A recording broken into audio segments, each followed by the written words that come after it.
অগ্নিয়ে দিলে শক্তি, বায়ুৱে ধনু তুণ, ইন্দ্ৰই দিলে বজ্ৰ আৰু গজ ঘণ্টা।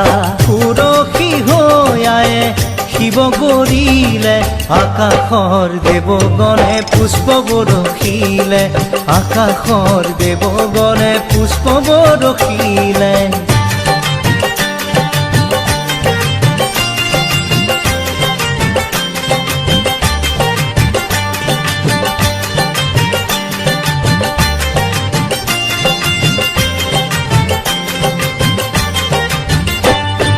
যমে দিলে কালদণ্ড, ব্ৰহ্মাই কমণ্ডলু, সূৰ্যদেৱে দিলে ৰোম কুপত কিৰণ, কালে দিলে খৰগ আৰু উজ্জ্বল ঢাল, ক্ষীৰোদ সাগৰে দেৱী সজালে আৱৰণ উজ্জ্বল।